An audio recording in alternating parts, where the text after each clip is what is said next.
All right, legends, couple of interesting bits and pieces in this one. I'm going to go through my trades, potential trades this week. I've got one that I think I can make. I'm not sure if I am going to do it at the moment. We've got my tips, we've got SuperCoach trades, and we've also got a little analysis on the top 10 teams here. Let's actually kick it off with our first overall. And guys, footy statistics is correct with the right numbers.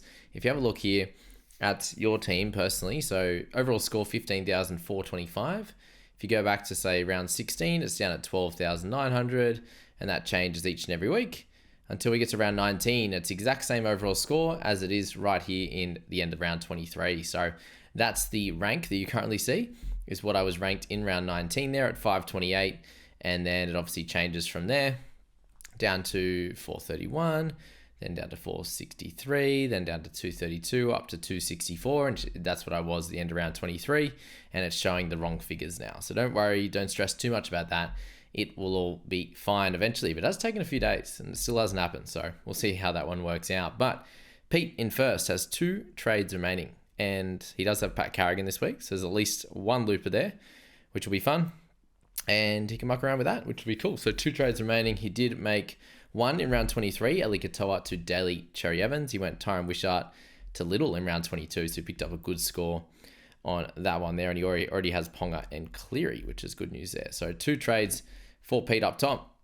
In second, we do have the Warriors 13 with 1 trade remaining, so that'll be a fun one for sure. He had 1,005 last week, which was great, and Pete had the 983, so caught up a little bit on him there. Vincenzo's has 2 trades remaining, and trades last week, nothing last week. Went Galvin and Wishart to Ponga and To'o. So To'o's had a couple of good scores there, which has been nice. Latrell to Isaiah Yeo a few weeks ago was great as well. Des has his magic touch, the Matty boy that's been in first for a good while. He ended up making the 1 trade, Galvin to Keeney last week. That was a massive move. Wow, okay. Would have obviously been hoping not to make that one with Keeney's, come on, how unlucky is that? 44-0. But anyway, still a really good score. Did lose some points last week, but I think he'll make it back in this next couple, considering he had obviously Tedesco, Watson in there, and Angus Crichton. So that'll be a fun little week for sure. Still 2 trades remaining. V. Baldy in 5th has 2 trades remaining as well. Renegade Shoe Shiners has the 3 trades left, which is the highest so far, which is fun. Riley's Raiders in there sitting with 5 trades remaining and hasn't used one in 2 weeks. So incredible work to get to this position, not using those trades, which has been great. And overall, those trades, Isaiah Yeo and Starling, have worked out pretty well in that round 21. Unfortunately, Max Plath was the guy to leave the side, but still sitting there with 5 trades is the biggest, not dark horse, but the biggest threat, I should say, to finishing first overall. The hard-earned index is sitting there with 3 trades to go. Bev's sitting there with 3 trades to go and has not made trades for 2 weeks. Let's see what hard-earned index has in front of him. Scott Drinkwater Ponga last week. Yep, ended up netting him some points. So that's cool. Egan and Sharp. He wouldn't have played Sharp anyway, considering it was the last game of the week there. And then we move to 10th, which is FU David Fafita with 1 trade remaining. So every single person in the top 10 has trades remaining, which is cool. Yeah, there's Benji. Unfortunately, a tough week last week with the 843. Finally, the first person with no trades left, Grazer Riley. Hope you finish very, very high. We're sitting there 12th overall right now. So pretty cool little setup for those guys. You know, I'm sitting there with 3 trades myself and in a position this week where it's fairly similar to most people. It's deciding what we do with these last trades and when. That's the big question mark. And what I was looking at personally was Sean Blore at 591. I'm not too content with his scores in recent times. We had that 1 big score. Do I want his scores for the remainder of the weeks? And the question is here, at 591 with 77 in the bank, I can get all the way up to a 668, right? So we'll have a look at that in a second. But if things stay the same, I'm going to loop him in number 6. And I've got Willison as my only loop guy this week, my only guy on buy. He can cover, well, he's my only edge in that top 6 in my interchanges and emergencies there. So if I like Blore's score, I keep things as is, and Blore would come in to the position there, which would be great. I also have someone like Jai Gray that I'm interested in playing this week. I'd be keen to play him over Marzu or Fainu. The other thing there is if I do sell Blore, the question is who to? And if you look at this list, I can go up to 668, and we know what that means. That's Dane Gagai and Cam Murray territory, which is pretty cool. And I think Murray would be the play. Helps me out my mids. It means I could obviously selling Blore. I am lacking a little bit in my edges, so Kolomatangi will come down into that edge position there, and obviously I have to have Fainu as my backup.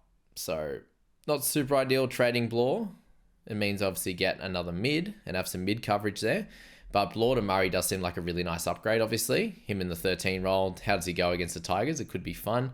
It could be a low one, but I think he'll be great for the back end of the season. Ponga's the other one, obviously, there. I have Olakawatu I could upgrade in that edge position, but feels like a smaller upgrade than what Blore to Murray might be, or Blore to Gagai, who can both score 50 plus. So very interesting one at that.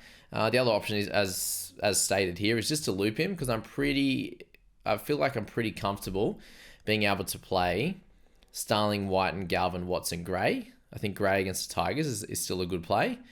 And yeah, I could easily do that there. My only problem there, actually... No, that doesn't work, actually, because if I don't like Blore's score, I have to play Fainu. Yeah, so that's the tough thing there. With me wanting to get Murray, if things weren't to work out, I actually couldn't do that because Blore was my only ticket up to Murray, unfortunately, there. So Fainu would have to be played against the Bunnies in that one. It might not be the end of the world at all. Like, you still should score fairly well, close to 40, or could potentially have that bigger score. But that's the worry here, is if I don't make that trade early, I do have to play Fainu anyway, and then I still have to decide between all these guys here. Do I play all these guys over Drinkwater? Do I play them all over Kolomatangi? There's a few questions there, obviously. So something I'm looking at, Blore to Murray, would be the one trade that I would make, I think. Could go Ponga, but I think Ponga is an easy one to go to next week as well. 3 trades left, 3 weeks to go. That could be the cool play. I have 2 plays out next week in Drinkwater and also Cotter. So there's some loopers already. Do I want to take that risk that if I make a trade this week and then I lose 2 players to injury or something like that, I'm all out of trades and there's still two rounds to go following that one. So that's the question mark this week. I think I have a strong enough team with 1 out to be able to have a strong 17 and do well this week. The question just is, do I want to guarantee that good 17 with an upgrade of Blore to Murray and leave 1 or 2 of these guys out that I think are going to be doing good stuff? That's probably the question. Actually, scratch that. Scratch that. If Blore doesn't play well, I can move things around. Hey, let's just do that now, just to make it a little bit simpler for me. There you go.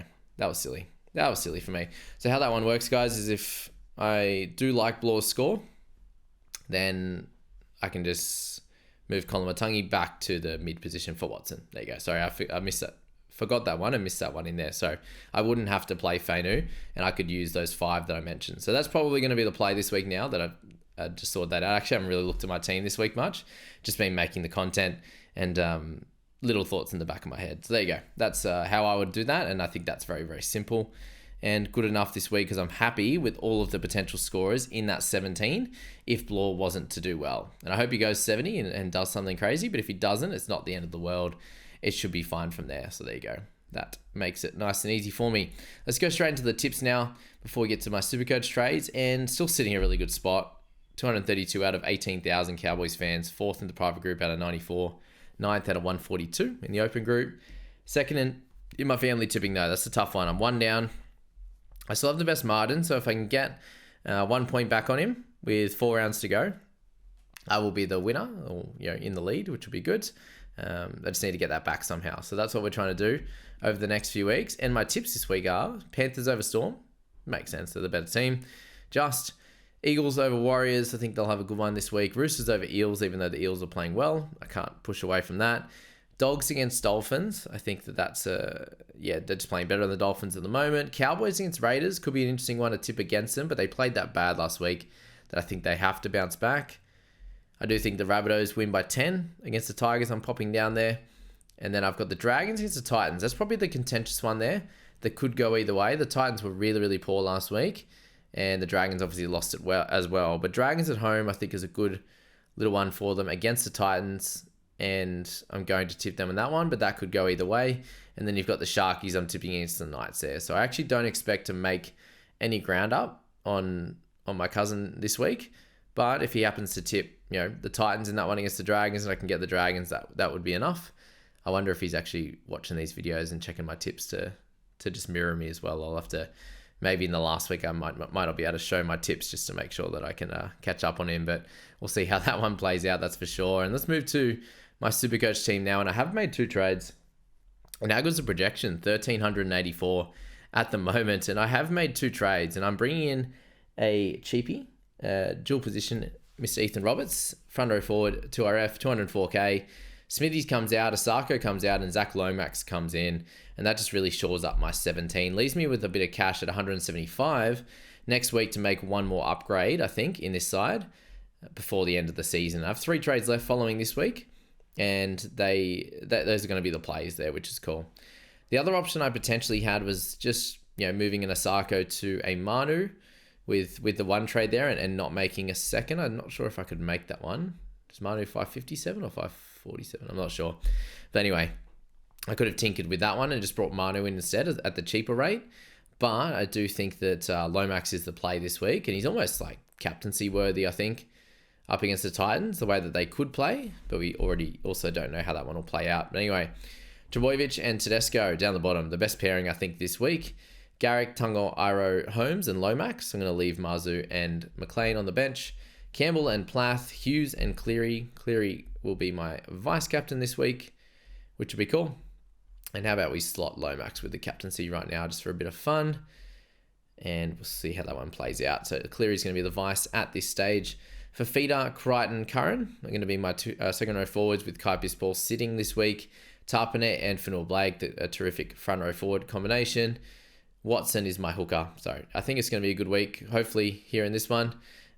Captaincy. They don't like the captaincy on Lomax. They like it on Cleary. So yeah, we'll leave Cleary with the vice this week, and then we'll make that decision as we get a little closer down the line. I think, going for Turbo or going for Teddy will be a very, very nice pickup there. I think if things don't go well, Turbo can have the captaincy. There you go. It takes me to 1393, which is really nice. So there you go. It's nice and simple. Make those 2 trades. Leave me some bank next week to, if I want to go, I think Greg's probably a keep, but if I want to go for one of these guys in that mid-range, the Currans and Kaipis Pauls and these types of guys to a bit more of a gun to finish off the season, then that could work as well. So that's where I'm at this week. Hopefully I can push into the top 2,000 this week with those extra trades up my sleeve. We're sitting at 2,300 odd, and yeah, hopefully that's the play there. So let's move to the fantasy head-to-head side this week.